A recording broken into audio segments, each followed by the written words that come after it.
Assalamualaikum warahmatullahi wabarakatuh. Halo semua, perkenalkan, namaku Fauzi Rashid, mahasiswa semester 1 dari Politeknik Kaltek Riau. Tujuanku membuat video ini adalah karena aku diberi tugas latihan dengan materi array satu dimensi. Nah, mari kita selesaikan dengan membahasnya sama-sama ya. Sebelum itu, apakah teman-teman tahu array satu dimensi itu apa? Kalau belum, tidak apa-apa karena kita sama-sama belajar dan terus berproses, sedikit demi sedikit, pelan tapi pasti. Oke, mari kita membahas apa itu array satu dimensi. Nah, seperti yang ditampilkan pada slide ya, pengertian singkat array itu adalah struktur data yang digunakan untuk menyimpan sejumlah elemen dengan tipe data yang sama di dalam satu variabel tunggal. Analogi lainnya seperti ini teman-teman. Array itu adalah struktur data sifat menyimpan sementara. Array itu koleksi data dengan tipe data yang sama. Misal, jika kita ingin menyimpan nama 100 orang di dalam sebuah variabel, maka kita dapat menggunakan tipe data array dan menyimpan 100 nama tersebut ke dalam satu variabel dengan tipe data array tersebut. Oke. Analogi sederhana ya seperti di slide ini ya teman-teman. Jika kita ingin menyimpan serangkaian angka, kita bisa menggunakan array daripada mendeklarasi variabel terpisah untuk setiap angka tersebut. Semua elemen dalam array harus memiliki tipe data yang sama, misalnya integer, string, atau float. Oke, sekarang udah tahu kan apa itu array satu dimensi? Sip, kalau gitu, kalau udah tahu, mari kita balik ke soal yang tadi ya, kita akan membahasnya sama-sama. Nah, pada soal latihan ini, kita diminta untuk membuat sebuah program menggunakan konsep array dalam bahasa pemrograman Java. Program tersebut harus mampu menerima beberapa input nilai dari pengguna, kemudian mengolah data tersebut dan akhirnya menampilkan hasil perhitungannya. Program akan menerima 4 nilai dari pengguna, kemudian menyimpannya ke dalam array, setelah itu menghitung nilai rata-rata, serta menentukan nilai maksimum dan minimum, dengan menggunakan perulangan looping. Oke, tanpa memakan banyak waktu, mari kita kerjakan sama-sama kode programnya. Nah, pertama-tama kita akan mengimport library scannernya. Kita akan memakai scanner aja teman-teman. Oke. Nah, baris ini akan berfungsi sebagai membaca input dari pengguna melalui keyboard ya teman-teman. Tanpa scanner tidak bisa menerima input secara langsung dari user ya. Oke, selanjutnya kita akan deklarasi kelas dan method main.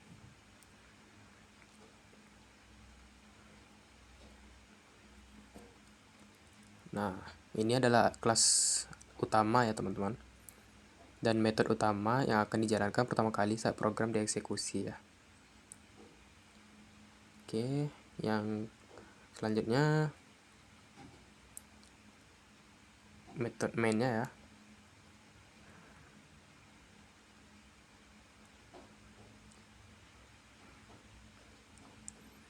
Oke, jangan lupa kurung kerawalnya. Sip, yang selanjutnya kita membuat objek scannernya. Nah, yang ini berfungsi untuk membuat objek input gitu ya.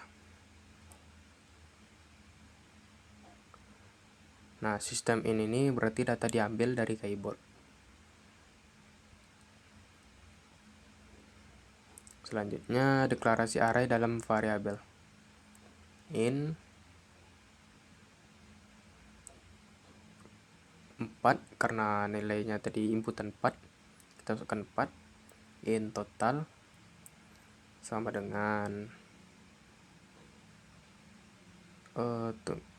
ini kenapa error? Oke, sama dengan 0. Oke, in lagi max min.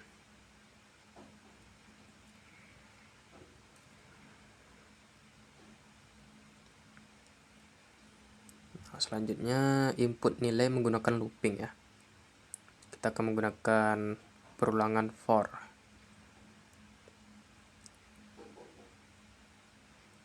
Nah, for ini digunakan karena jumlah input sudah diketahui, yaitu 4 nilai tadi ya. Setiap perulangan, program meminta pengguna masukkan nilai. Nilai disimpan ke dalam array, nilai dijumlahkan ke variabel total.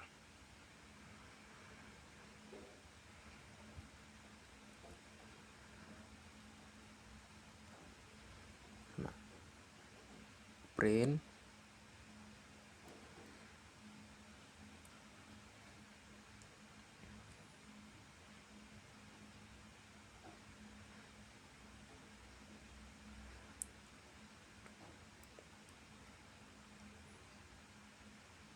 Oke, masukkan nilai untuk inputannya nanti kita masukkan ke 1, kedua, ketiga, dan keempat nanti ya. Nah, kita akan masukkan ke perulangan ya.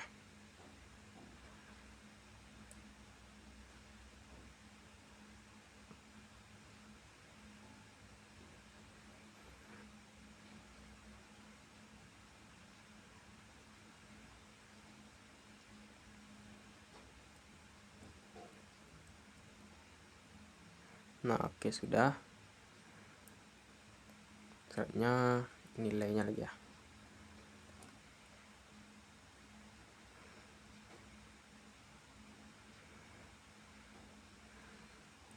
Oke, nilainya disimpan ke dalam array ya.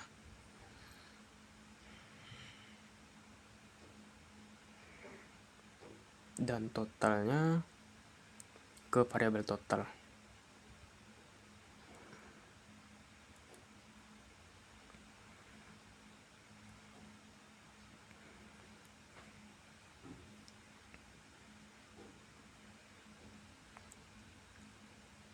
Oke, selanjutnya inisialisasi nilai maksimum dan minimum.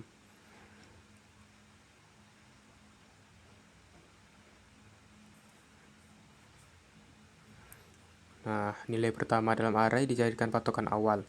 Ini penting agar perbandingan nilai berikutnya bisa dilakukan dengan benar. Jika tidak diinisialisasi, program bisa menghasilkan nilai yang salah. Selanjutnya, mencari nilai maksimum dan minimum dengan looping ya. Kita menggunakan for lagi.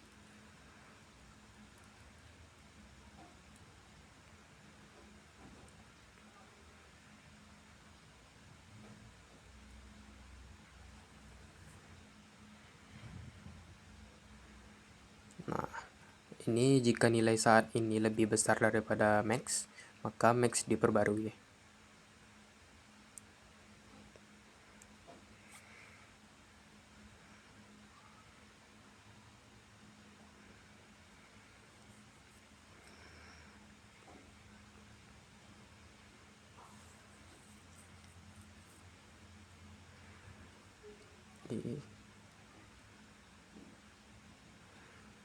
Besar max.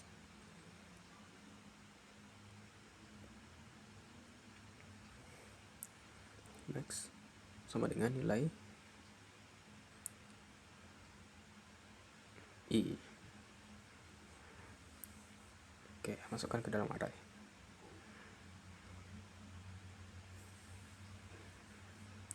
Oke, kita menggunakan nested if ya, berarti kita if di dalam if.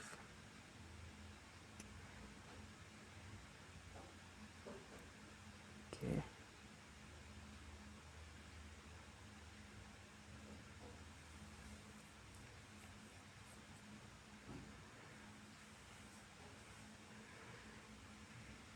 Min.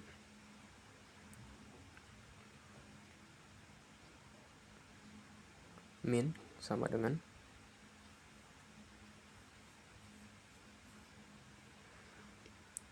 nilai.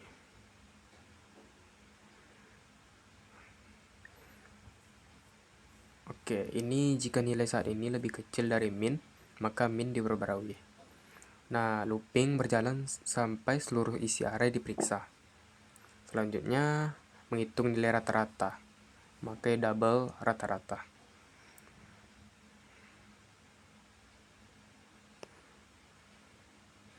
Nah, ini total berisi jumlah seluruh nilai dibagi dengan jumlah elemen array. Double ini digunakan agar hasil tidak dibulatkan dan menghasilkan nilai desimal.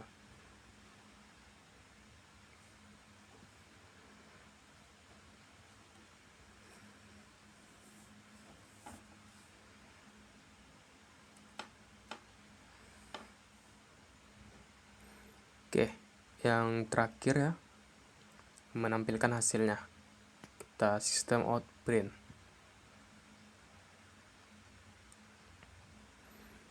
menampilkan hasil akhir perhitungan, nilai rata-rata, nilai terbesar, dan nilai terkecil ya. Oke, kita masukkan dulu.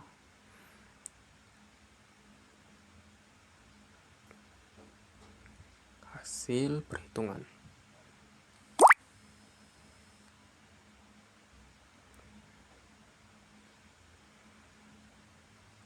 Oke. Biar lebih cepat kita copy paste aja ya.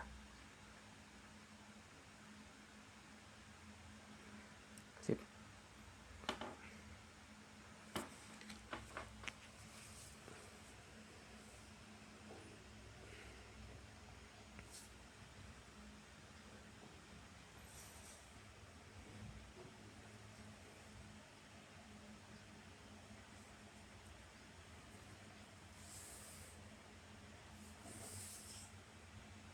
Oke, rata-ratanya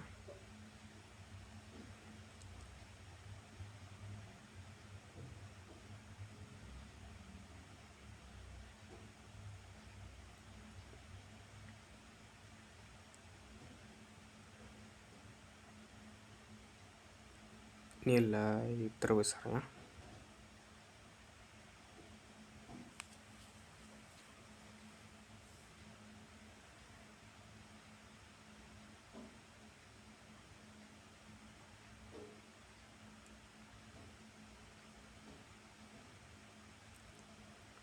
selanjutnya nilai terkecilnya.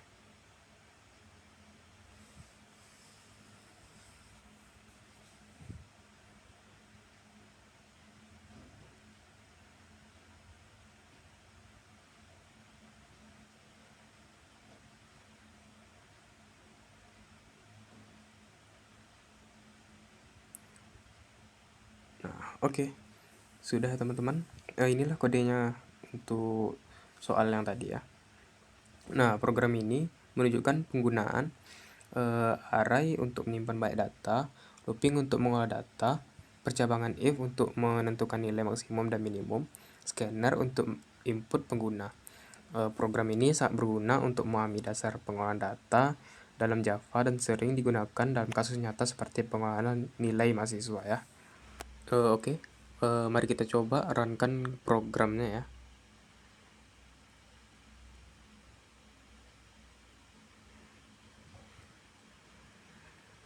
Oke, outputnya ini secara bertahap ya. Pertama itu masukkan nilai ke 1 dulu. Nah, nilai ke 1 ini kita masukkan nilai ke 80 aja. Oke, 80. Nah, ini masukkan nilai ke 2 ya.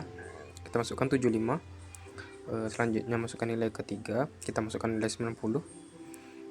Masukkan nilai ke 4, kita masukkan 85. Nah, inilah hasilnya ya. Hasil perhitungan rata-rata, nilai maksimum dan nilai minimum.